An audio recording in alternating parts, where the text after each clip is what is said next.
Good morning students. बेटे कल हमने क्वेश्चन नंबर 4 और 5 किया था।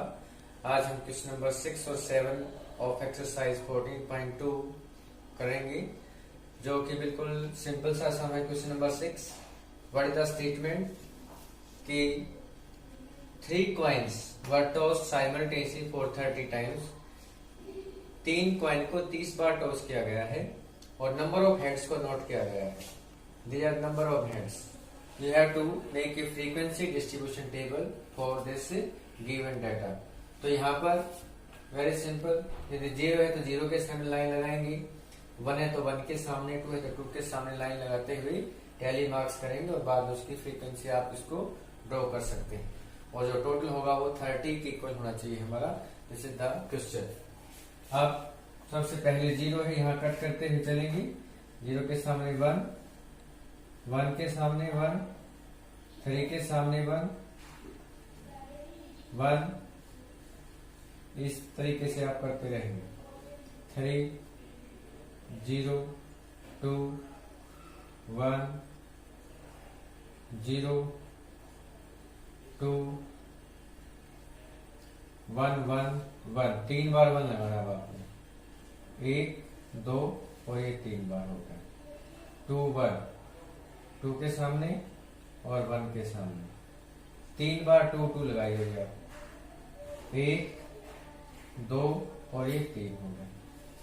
3, 0, 3, तो एक बार 3, फिर 0 और फिर से 3, 1, 1, 2, 1, 1 और फिर 2 के सामने लगाएंगे, इसको काट दीजिए। 3, 2, 2, 3 के सामने 2 के सामने लगाएंगे, 2 और 2, फिर 0, 0 हो गया, 1, 1 और फिर से 0। तो यहां कितने हो गए? 5 और 1 6, 5 और 5 10, 5 और 4 9 और ये हो गया 5। अब इसको टोटल कीजिए। 5 और 9 14, 14 और 10 24 और 6 30। तो ये हमारे पास फ्रीक्वेंसी टेबल बन गई है। बस यही हमारा क्वेश्चन नंबर 6 है। बेटा in question number 7 we have value of pi up to 3 places of decimal. Unit 1 में हमने आपको बताया था कि पाई जो होती है वो एक इरेशनल नंबर होती है। इसकी डेसिमल फॉर्म कैसी होती है? नॉन टर्मिनेटिंग, नॉन रिपीटिंग होती है। इट मीन्स ये कहीं भी टर्मिनेट नहीं होगी, ना आखिर में खत्म होगी, जाकर के रिपीट भी नहीं होगी और खत्म भी नहीं होगी। तो यहाँ पर 50 प्लेस तक, डेसिमल के बाद 50 प्लेस तक ये वैल्यू दे रखी है। आपको इसकी फ्रीक्वेंसी डिस्ट्रीब्यूशन टेबल बनानी है। तो यहाँ पर हमें पता है डिजिट्स हमारे पास 0 से 9 तक होते हैं। तो यहाँ पहला कॉलम हमारे पास डिजिट्स का हो जाएगा 0 to 9, दूसरा कॉलम आपके पास कैरी मार्क्स का और तीसरा जो है फ्रीक्वेंसी का हो जाएगा। और जो सेकंड पार्ट है इसमें, what are the most and the least frequency occurring digits. कौन से डिजिट ऐसे हैं जो मोस्ट अकरिंग हैं और कौन से हैं जो लीस्ट अकरिंग हैं। तो सबसे पहला काम हम इसमें टैली मार्क्स लगाएंगे और फ्रीक्वेंसी फाइंड आउट करेंगे। तो डेसिमल के बाद लेने आपको ये ध्यान रखना है, आफ्टर डेसिमल प्लेसेस। तो पहले हम 1 4 1 4 कट करते चले जाएंगे। 1 4, 1 के सामने लाइन और 4 के सामने लाइन।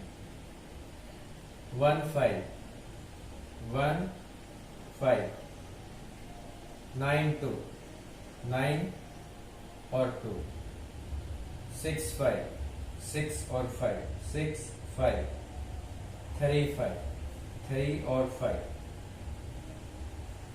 8 9 8 और 9, 7 9 7 और 9, 3 2 3 and 2, 3 8 3 and 8, 4 6 4 और 6, 2 6 2 and 6, 4 3 4 और 3, 3 8 अब देखो 3 हमारे पास 4 ऑलरेडी थे, 5वां ये हो गया और 8 में ये लाइन आ जाएगी 3 2 3 and 2 7 9 7 और 9 5 0 5 और ये 0 आई 2 8 2 5 हो गए और 8 के सामने ये लाइन लग जाएगी 8 4 8 और 4 1 9 1 and 9 9 के 4 ऑलरेडी थे, 5वीं लाइन लग गई 7 1 7 और 1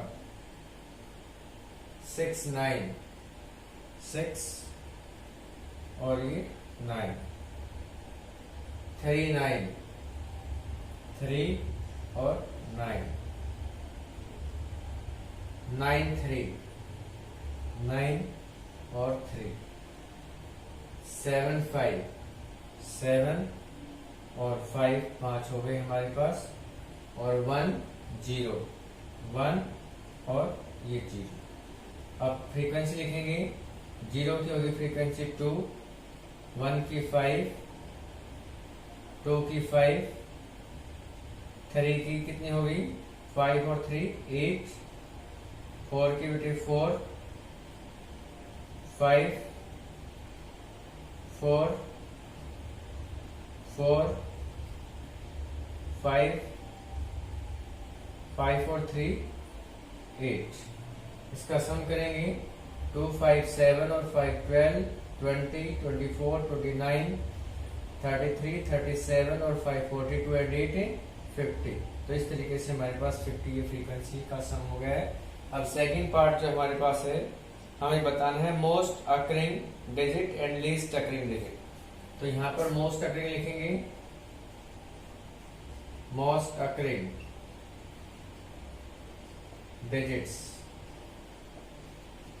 अब देखिए सबसे ज्यादा रिपीट कौन सा हुआ है, ये 3 की फ्रीक्वेंसी कितनी है 8, ऐसे ही 9 की फ्रीक्वेंसी हमारे पास 8 है। तो मोस्ट अकरिंग डिजिट्स हो गए हमारे पास 3 एंड 9 और लीस्ट अकरिंग डिजिट्स